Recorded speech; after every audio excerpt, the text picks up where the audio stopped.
자, 사도행전 22장 보겠습니다. 22장은 우리가 이제 사도 바울이 예루살렘에 들어왔지 않습니까? 예루살렘에 들어와서 그 유대인들이, 아시아에서 온 유대인들이 막 바울을 막 핍박합니다. 이 사람이 율법과 성전과 백성들을 비방했던 사람들이다. 막 이렇게 막 소동이 일어나니까 천부장이 이게 웬 소동이냐 하면서 천부장이 직접 백부장과 군인들을 데리고 와서 바울을 그들의 손에서 꺼내어서 영내로 들어갔다가 이제 바울이 요청을 하지 않습니까? 내가 우리 백성들한테 좀 말을 해도 되느냐? 그러니까 이 천부장이 그래 한번 말해보라라고 해서 오히려 예루살렘에서 천부장을 통하여서 바울이 공식적으로 그 예루살렘에 있는 유대인들에게 자기 입장을 변호하는, 그리고 이제 그 변호 내용이 자기 간증과 복음을 증거하는 그런 걸로 이루어지는 것입니다. 그래서 이제 앞으로 우리가 계속해서 보겠지만 이 예루살렘에서 바울이 이런 식으로 3번이나 증거를 하게 되는 것입니다. 이건 정말로 어제도 얼핏 제가 말씀드린 것처럼 바울이 자기의 행정력과 자기의 아는 사람들을 다 동원해서 이런 기회를 만들려고 해도 만들 수가 잘 없는 그런 기회입니다. 그러나 이런 일을 행할 수 있는 권력과 세상 힘을 가진 사람이 천부장 아닙니까? 이게 백부장도 아니고, 우리가 백부장은 종종 나옵니다. 복음서에도 보면 가버나움에 있는 백부장하고 종종 백부장, 우리 고넬료를 만났던 죄송합니다. 그 베드로를 만났던 고넬료도 이방인 백부장이고, 백부장은 많이 나왔는데 이 백부장보다 훨씬 더 계급이 높은 천부장은 그렇게 많이 나타나지 않는데, 이 예루살렘에 있었던 천부장이 바울을 꺼내어서 백성들의 소동으로부터 안전하게 영내로 데리고 오게 되는, 물론 이 천부장이 저 바울을 우리가 살려야 된다, 저 바울은 진짜 귀한 사람이다, 그런 차원에서 데리고 온 건 아닙니다. 천부장은 그 예루살렘을 안정하게 하고 반란이나 소동이 일어나지 않게 하는 게 자기 목적이니까, 그런 목적에서 천부장이 행정력을 그리고 군사력을 동원해서 자기가 해야 될 바를 했는데, 그 해야 될 바를 하는 그 모든 내용이 전부 다 바울을 안전하게 하는 그런 행위로 나타나게 된 것입니다. 이거는 충분히 우리는 믿음의 눈으로 볼 수 있는 것입니다. 거기에 그 환난을 당하면서도 그 환난 가운데서도 하나님께서는 바울을 죽이지 않고 바울을 다시 구원해내는, 보호하는 그런 일들을 보게 되는 겁니다. 자, 이제 그 예루살렘에서 말하는 바울의 첫 번째 연설인데, 사실은 이게 연설이지만은 그 복음을 전하는 복음 증거와 자기 간증이 됩니다. 자, 1절, 부형들아, 내가 지금 여러분 앞에서 변명하는 말을 들어라. 자, 들어보라. 쉽게 말하면 이거죠. 너희들이 한쪽 말만 들었지 않느냐? 아시아에 온 유대인들 말만 듣고 내가 정말로 내가 율법과 성전과 이스라엘 백성들에 대해서 진짜 비난했는가? 너희들이 한번 돌아보고 판단을 하라. 이런 말하고 같은 거죠. 자, 2절에 그들이 그가 히브리 말로 말함을 듣고 더욱 조용한지라. 자기들이 아는 말로 하니까 조용하게 된 거죠.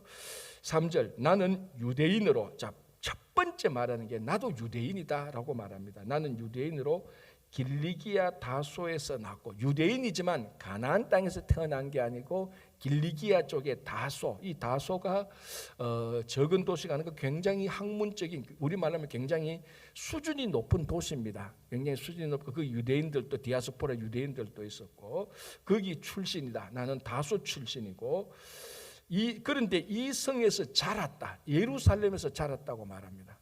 이게 지금 사도 바울의 일생 가운데 어느 텀에는 아마 이게 가말리엘 문화에서 율법을 공부하러 다소에서 예루살렘을 아마 유학 왔을 것입니다. 다소에서 태어났지만은 율법을 배우기 위해서 그 당시 최고의 율법학자였던 가말리엘 밑에서 배우기 위해서 아마 예루살렘에 와서 거기서 자기가 계속해서 어떤 훈련을 받고 양육을 받았던 그런 것을 얘기하는 겁니다. 그러니까 길리기아 다소에서 유대인으로서 길리기아 다소에서 태어났고 예루살렘에서 내가 자랐다. 자, 그리고 말하죠. 가말리엘의 문화에서 우리 조상들의 율법에 엄한 교훈을 받았고, 자, 이 가말리엘은 그 당시 최고의 율법을 가리키는 그 문화입니다. 그런데 거기에서 율법에 엄한 교훈을 받았다. 뭐 대충 율법을 받은 게 아니고 철저히 율법 교육을 받은 사람.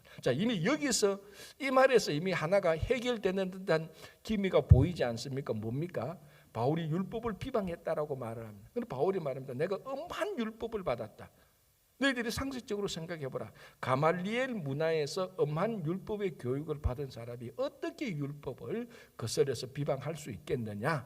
그런 의미가 이제 들어가 있는 겁니다. 자, 그리고 3절 끝 부분에 오늘 너희 모든 사람처럼 하나님께 대하여 열심히 있는 자라.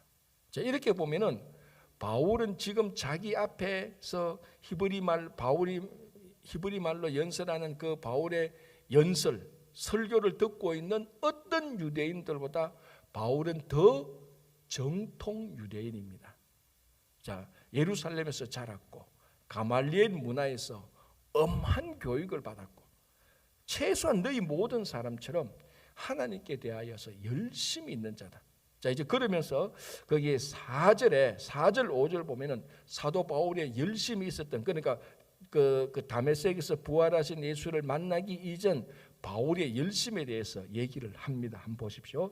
우리 뭐 다 아는 내용입니다. 아는 내용을 바울이 이제 자기 고백을 하는데 4절, 내가 이 돌을 박해하여 사람을 죽이기까지 하고 남녀를 결박하여 옥에 넘겼노니. 어느 정도 열심히 있었느냐, 지금 아시아에서 온 유대인들이 나를 잡아 죽이려고 하는 그런 열심도 나도 있었다는 겁니다. 그리고 실제로 그렇게 했다는 겁니다. 이 사람을 죽이기까지 하고 남녀를 결박하여 옥에 넘겼다.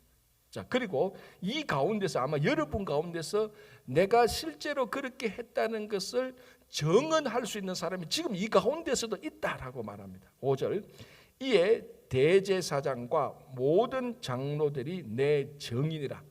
자, 이 예루살렘에 있는 대제사장과 장로들이 내 증인이다. 왜냐하면은 그때 내가 대제사장에게 가서 체포영장을 받아갔다. 우리말은 내가 그때 다메섹에 있는 그 예수 믿는 유대인들을 내가 잡아서 감옥에 가두려고 그때 내가 여러분 가운데 있는 대제사장, 여러분들이 알고 있는 바로 그 대제사장에게 내가 체포영장을 받아가지고 안디옥까지 가려고 했던 사람이다. 그걸 말하는. 그러니까 여기 가운데 증인이 있다.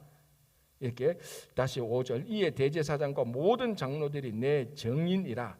또 내가 그들에게서 다메섹 형제들에게 가는 공문을 받아가지고 거기 있는 자들도 결박하여 예루살렘으로 끌어다가 형벌을 받게 하려고 가더니. 자, 내 열심이 어느 정도냐? 지금 여기 아시아에서 온 유대인들이 나를 잡아주려고 하는데 나도 그 정도 열심이 있었다. 나는 열심히 있었고 그걸 실제로 행했다. 여기 가운데서 많은 사람들이 내 증인이다. 자, 이게 바울인데, 자, 이런 한 유대인들을 보면은 지금 자기 앞에 있는 이 바울의 연설을 듣고 있는 어떤 유대인들보다 뒤처집니까? 안 뒤처집니까? 절대로 뒤처지지 않습니다.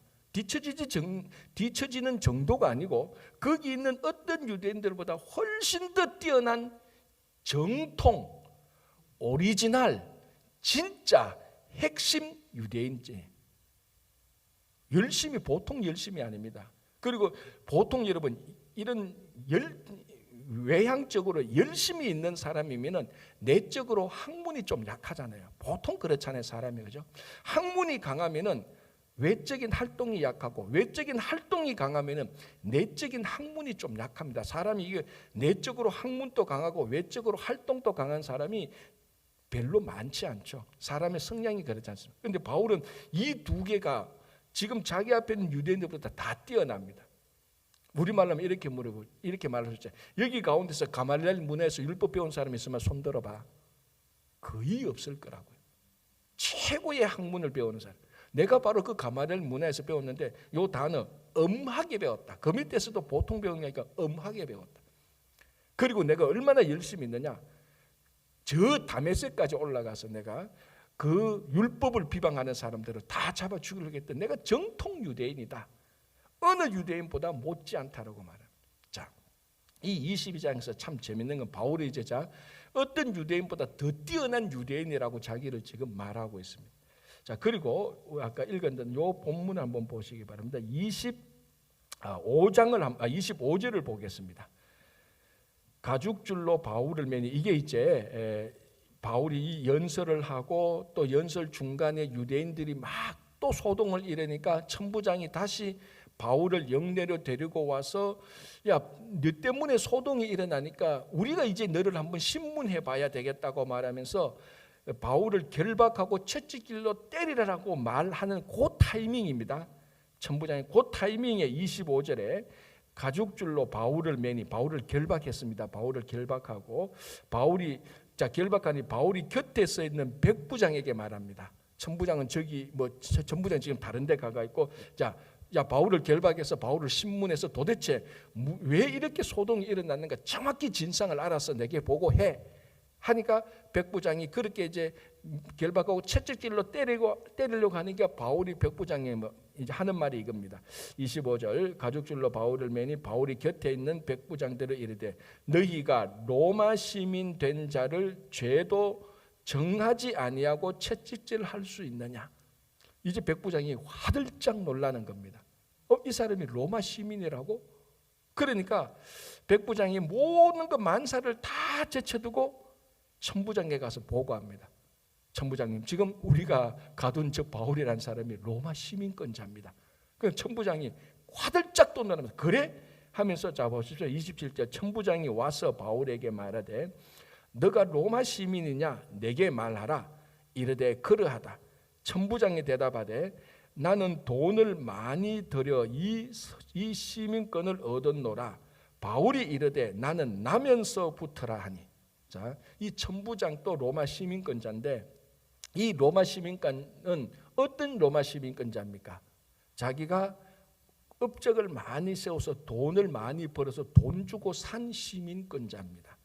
그 얘기를 딱 듣고 바울이 뭐라고 말합니까? 그러냐? 나는 나면서부터 시민권자다. 자, 이 두 사람의 대화에 어떤 뉘앙스를 느낄 수 있습니까, 여러분? 누가 더 진짜 로마 시민입니까? 바울이 더 로마 시민하니까. 뉘앙스가 그렇잖아요. 뉘앙스가. 이 천부장이 야, 너 로마 시민권자? 와, 나 돈 주고 샀는데 하니까 바울이 그래? 나는 태어날 때부터 로마 시민권인데 좀 인상이 좀 그렇지 않습니까? 딱 꼬라보면서 그래? 돈 주고 산 시민권자냐? 야, 나는 나면서부터 시민권. 이 얘기는 레벨이 다른 거예요. 자, 그러면은 바울이 왜 제가 앞부분을 말하고 뒷부분을 말하고 바울이 누굽니까? 로마 천부장인 로마 시민 거보다 더 오리지널, 더 진짜, 더 정통한 로마 시민이에요. 그리고 유대인보다도 더 정통이고 더 오리지널이고 더 진짜고 더 핵심인 유대인이에요. 묘한 사람이죠. 어떻게 보면 진짜 어떤 유대인보다도 더 진짜 유대인이고 어떤 로마 시민보다도 더 진짜 로마 시민이에요. 나면서부터 로마 시민권자고 가말리엘 문화에서 배웠고 이 바울 안에서 로마 시민 로마 어떤 그 당시 최고의 로마 시민이라는 주는 그 출생의 그 신분 어떤 사람보다도 더 로마 시민권자면서 어떤 유대인보다도 더 뛰어난 유대인 이 두 개가 바울에게 다 있는 것입니다. 그게 지금 오늘 이 본문에서 내가 그런 사람이다. 이거 가지고 바울이 자랑하고 떠벌리는 건 아닙니다. 그런데 이 유대인들에게 자기를 비방한 유대인들에게는 내가 너희들보다 너희들 못지않은 유대인이다. 그리고 자기를 채찍질하고 있는 천부장에게 나는 네보다 더 뛰어난 시민권자인데 네가 나를 이렇게 할 수 있느냐라고 바울이 지금 어떻게 보면 진짜 자기 자신이 철저하게 이 유대인들에게 비방받아야 될 이유도 없고 천부장에게 결박해서 매를 맞아야 될 이유도 없다. 결론, 바울은 아무런 잘못도 없습니다. 유대인들에게 비방받아야 될 잘못 한 것도 없고 그리고 로마 시민 천부장이 바울을 결박하고 채찍질 받아야 될 이유도 하나도 없다는 거예요. 자, 하나 더 생각해. 이 정도 되면서 이렇게 고난을 당하면은 얼마나 억울하겠습니까? 우리 같으면 억울해서 잠을 못 잘 겁니다. 내가 저 유대인보다도 훨씬 더 뛰어난데 너희들이 나를 비방해? 율법에 대해서 내하고 논의해 보자고? 이 내보다 하수도 한참 하수인 것이. 로마 시민 내가 정통 로마 시민까지인데 나를 어떻게 결박해? 이미 이 천부장이 바울을 결박한 것은 이미 불법을 행했어요. 자, 그래서 보십시오. 29절 보시기 바랍니다. 신문하려던 사람들이 곧 그에게서 물러가고 천부장도 그가 로마 시민인 줄 알고 또 그 결박한 것 때문에 두려워하니라. 왜?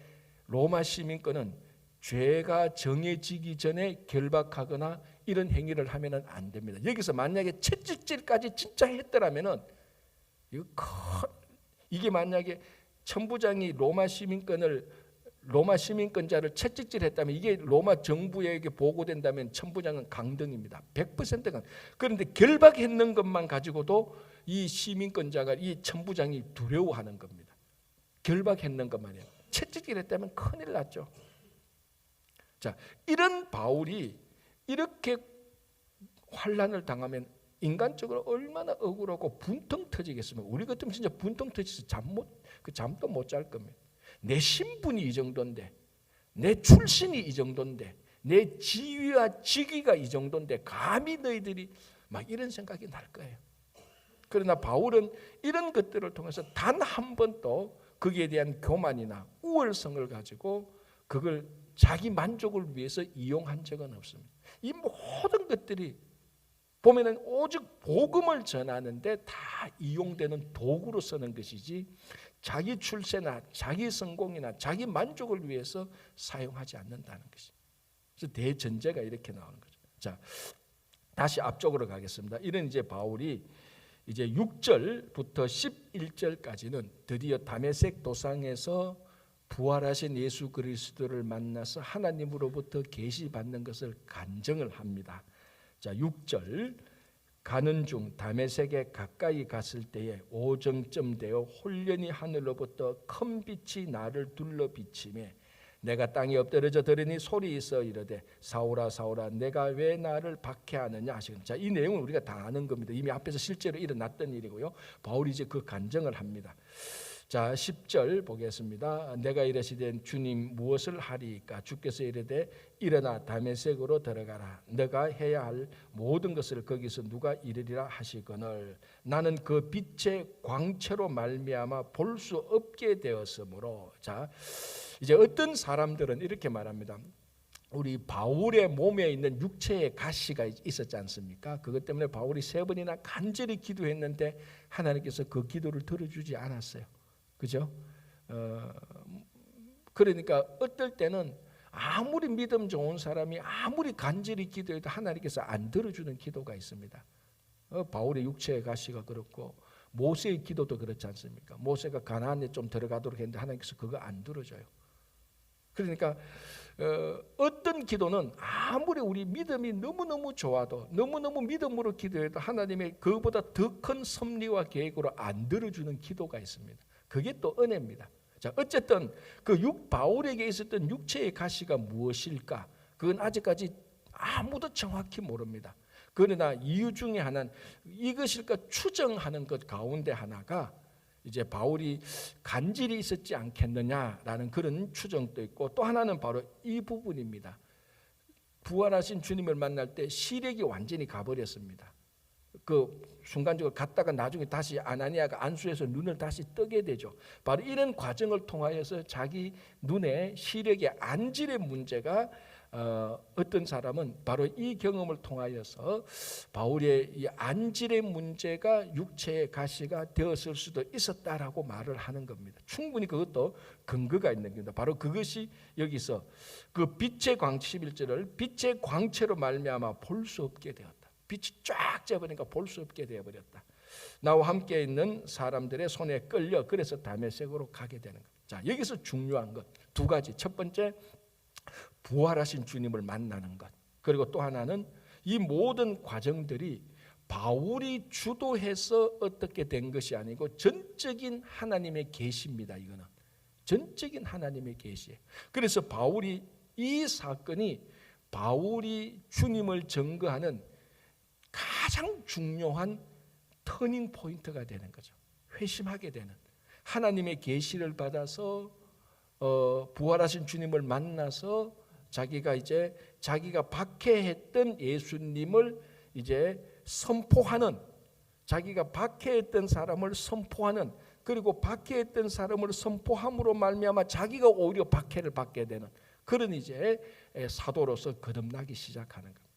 자, 이렇게 해서 바울이 온전히 주님을 만나는데, 또 한 가지 우리가 곁다리로 생각할 수 있는 것은 모든 사람이 이런 식으로 회심하는 것은 아니라는 겁니다. 이건 아주 특별한 경우예요. 우리 성경에 보면은 특별히 회심하는 사람들이 있습니다. 그러나 그거는 특별한 경우지, 대부분은 점진적으로 어느 날 눈을 떠보니 내가 예수님을 믿게 되었고, 내가 처음에 교회 갈 때는 누구 손에 이끌려서 교회 갔는데, 나는 뭐 바울처럼 뭐 베드로처럼 뭐 드라마틱한 어떤 이런 회심의 과정이 없었는데, 어느 날 보니까 내가 예수를 믿고 있네. 성경을 보니까 이 성경을 내가 믿고 있네. 이런 식으로 그런 회심이 점진적으로 차곡차곡 쌓여지는 사람, 그 회심의 과정이 우리 대부분의 경우입니다. 물론 안 그런 사람들이 있어요.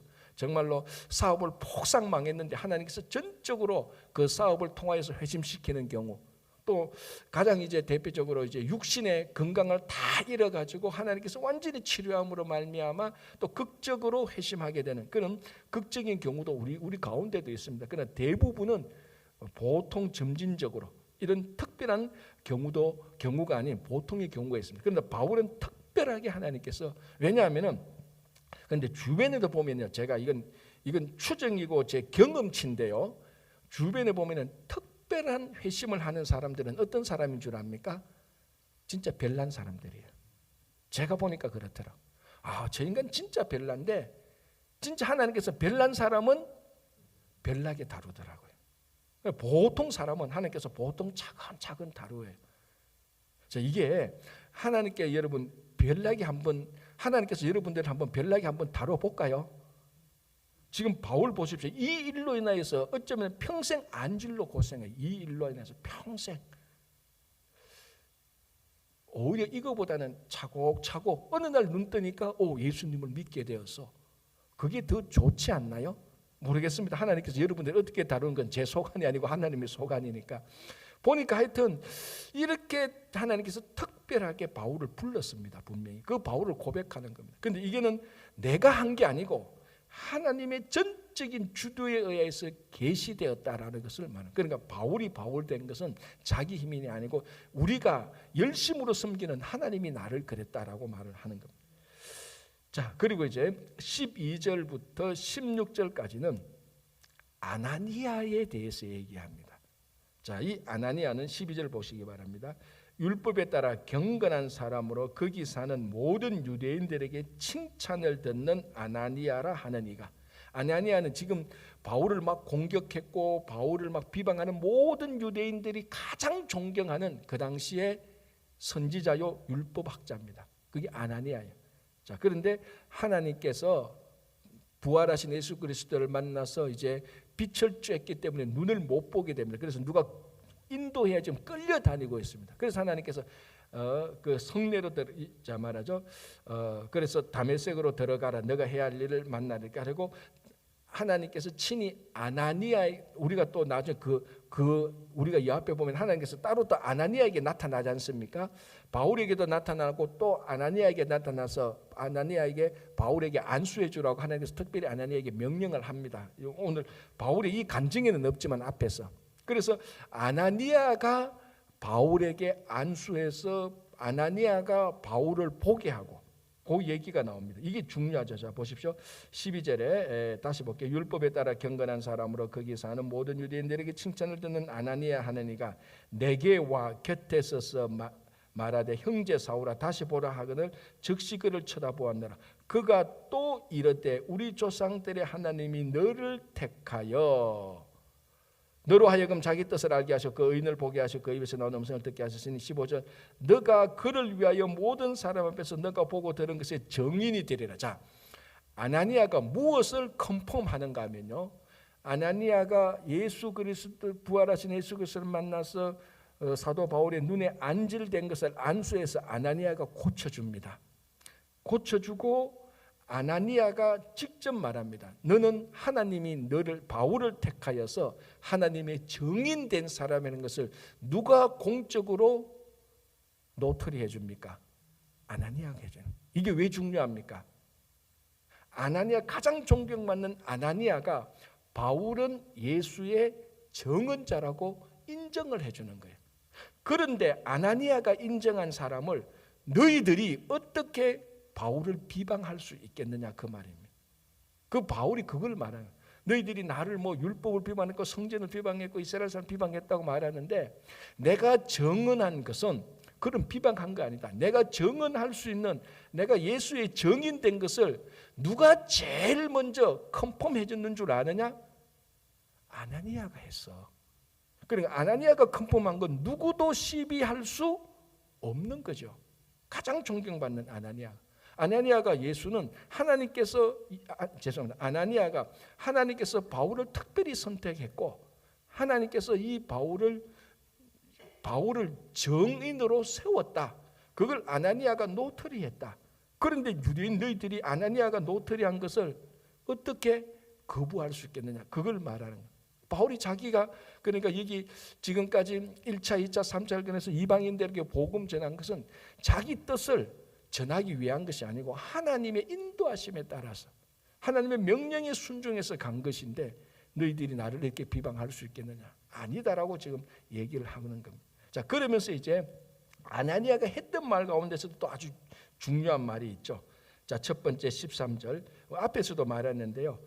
내게와 곁에 서서 말하되 형제 사울아, 이 형제라는 말 그러니까 바울이 회심해서 다메섹 도상에서 예수 그리스도를 만나고 회심해서 아나니아로부터 안수받으면서 눈을 뜨게 될 때에 가장 먼저 들었던 단어가 아나니아로부터 형제라는 말을 들었습니다. 다메섹 도상 그 다메섹에서 바울의 회심 이전에 아나니아와 바울은 무슨 관계입니까? 적대적 관계입니다. 그렇죠? 적대적 관계였어요. 그런데 이제 뭡니까? 바울이 이제 그러니까 회심한 바울은 아나니아와 바울 사이에는 뭡니까? 형제 관계가 됐어요. 바울이 회심하기 전에 바울이 제일 싫어했던 사람이 아나니아와 같은 사람들. 막 예수도 믿고 막 이런 사람. 그런 사람들 잡아서 핍박했는데 이제 그게 회심하고 난 다음에는 아나니아가 바울을 형제라고 부릅니다.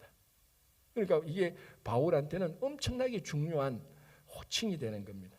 자, 그리고 14절에 그가 또 이르되 우리 조상들의 하나님이 너를 택하여 바울 네가 하나님을 택한 게 아니고 하나님이 너를 택했다. 그리고 15절 아까 말씀드린 것처럼 너가 그를 위하여 모든 사람 앞에서 너가 보고 들은 것에 증인이 되리라. 하나님은 아나니아를 통해서 바울에게 소명을 주고 어떤 사람이 될 것인가를 알려줍니다. 아나니아를 통해서 너는 이제 증인이 되라라고 얘기를 하는 겁니다. 자, 그리고 17절부터 21절까지는 특별히 앞에서 언급되지 않았던 한 사건이 나옵니다. 이것도 좀 신비한 건데 바울이 예루살렘에 가서 하나님의 음성을 듣게 됩니다. 자, 주님의 음성을 듣게 되죠. 18절 봄에 17절 후에 내가 예루살렘으로 돌아와서 성전에서 기도할 때에 황홀한 중에 봄에 주께서 내게 말씀하시되 속히 예루살렘에서 나가라. 그들은 내가 내게 대하여 증언하는 말을 듣지 아니하리라 하시거늘 내가 말하기를 주님 내가 주를 믿는 사람들을 가두고 또 각 회당에서 때리고 이제 그 예루살렘에 머물러 있을 때 환상 가운데서 하나님께서 바울에게 증인의 사명을 또 주게 됩니다. 또 컨펌을 하게 될 때 바울이 뭐라고 합니까? 내가 그 증인의 사명을 어떻게 감당할 수 있겠습니까? 내가 이전에 많은 나쁜 짓을 했지 않습니까? 이제 말하기를 주를 믿는 사람을 때리고 그 스데반이 피를 흘릴 때 내가 스데반이 죽는 것이 마땅하다고 했던 사람인데 내가 어떻게 주의 증인이 될 수 있겠습니까? 바로 그 내용입니다. 자, 그때에 21절에 나더러 또 이르시되 떠나가라. 내가 너를 멀리 이방인에게로 보내리라 하셨느니라. 하나님이 이 바울에게 이방인에게 보낸 이방인의 사도로서 사명을 주는 겁니다. 바울이 자기 자신이 내가 원해서 한 게, 쉽게 말하면 내가 원해서 한 게 아니고 우리가 함께 섬기는 하나님이 나를 불렀고 하나님이 나를 증인되는 사명으로 삼았다. 그래서 내가 가는 곳마다 내가 하나님께서 내게 주신 이 사명을 감당했다. 내가 무슨 불법을 행한 일이 있느냐, 내가 무슨 잘못을 행한 일이 있느냐, 그 자기 간증을 말하고 있는 것입니다. 자, 여기서 요 바울의 설교를 마치기 전에 중요한 거 하나만 더 보겠습니다. 20절. 또 주의 정인 서대반이 피를 흘릴 때에. 자, 지금 서대반을 바울은 뭐라고 말합니까? 누구라고 말합니까? 주의 정인 서대반이라고 말합니다. 그전에는 서대반은 주의 정인이고 뭐고 나발이고 없습니다. 저 서대반은 마땅히 죽어야 될 죄인이었습니다. 그런데 이제 바울이 회심하고 보니 이 서대반이야말로 진짜 주의 정인이었다는 말을 하는 겁니다. 주의 정인 서대반이 피를 흘릴 때 내가 곁에 서서 찬성하고 그 서대반이 주님을 증언할 때에 내가 그 옆에서 서대반이 죽어야 되는 것을 찬성했던 사람입니다 라고 말을 합니다. 자, 이렇게 말을 하는데 22절 이 말하는 것까지 그들이 듣다가 유대인들이 듣다가 소리질러 말하되 이러한 자는 세상에서 없애버리자 살려둘 자가 아니라 하여 떠들며 옷을 벗어 던지고 티끌을 공중에 날리니 또 소동이 일어납니다. 왜? 바울이 이방인의 사도가 되었다는, 이방인 하나님께서 바울을 이방인에게 보냈다는 그 얘기를 듣고 막 하여튼 이 유대인들에게는 이방인에게 복음이 들어가고 이방인에게 하나님께서 무엇을 했다면 막 이거 화가 나는 겁니다. 잘못된 열정이죠. 이 잘못된 열정이 어디까지 가는 건 바울을 죽이려고까지 하는 겁니다. 자, 마지막으로 하나만 더 보면요, 우리는 잘못된 열정과 참된 경건은 구별할 줄 알아야 되는 겁니다. 많은 사람들이 잘못된 열정을 자기의 참된 경건으로 오판하고 있을 때가 많습니다. 내가 정말 참된 경건을 가지고 있는지 아니면 잘못된 열정이 있는지 늘 우리가 한번 살펴봐야 돼요. 열정이라는 것은 너무너무 좋은 겁니다. 근데 이 열정에는 치명적인 단점이 있습니다. 뭔가 하면은 이 열정이 가이드 인도받지 않는다면, 우리의 열정이 뭔가에서 인도받지 않는다면 항상 이게 잘못된 방향으로 나가면 큰 문제를 일으킬 수 있는 것입니다. 이 열정이 아주 우리가 생각해 보면은 이게 쉽게 말하면 잘 조종되지 않으면은 이 열정은 큰 일을 끼칠 수 있는 거예요. 신앙의 열정도 그렇습니다. 너무너무 신앙의 열정은 중요하고 있어야 됩니다. 그러나 이 신앙의 열정이 성령과 말씀에 의해서 인도되지 않는다면 오늘 이 유대인들처럼 앞에 계속 있었던 유대인처럼 사람을 해치고 잘못된 열심으로 갈 수 있습니다. 그래서 우리한테 열정은 분명히 있어야 되지만 말씀과 성령에 의해서 인도받을 때 그게 진짜 참된 경건, 참된 영성이 되는 겁니다. 지금 이 사람들이 그게 부족한 거죠. 그래서 바울을 죽이기까지 하려고 하는 겁니다. 자, 오늘 여기까지만 보고요. 내일 이 뒤에 이제 또 천부장이 바울을 구해내는 것을 보고 바울이 또 다시 종교 지도자들에게 연설하는 내용으로 내일 같이 한번 보겠습니다. 오늘 또 우리가 이 말을 들으면서 우리가 다른 사람보다 훨씬 더 자격이 있어도 잘못이 없어도 그로 인하여서 고난 받을 때 억울해하지 말고 그게 바로 정인에게 주신 사명으로 잘 받아들이시는 여러분 되시기 바랍니다. 기도하겠습니다. 하나님 아버지 감사합니다. 오늘 또 하루를 시작하는 첫 시간에 우리가 말씀을 함께 나눕니다. 오늘도 이 말씀을 들으면서 하나님 앞에서 결단하는 것을 우리가 잊지 않고 또 잘 행할 수 있도록 도와주시옵소서. 다시 한번 기도하옵기는 우리 가운데 모든 연약한 환우들을 고쳐주시고 교회와 가정들을 붙들어 주시고 오늘 또 이 아침에 기도하는 모든 기도 제목들을 다 들어서 응답해 주시고 11월 셋째 주일에 있을 친구 초청 잔치에 하나님께서 또 잃어버린 영혼을 많이 붙여주실 것을 믿으며 감사하오며 예수님 이름으로 기도합니다. 아멘.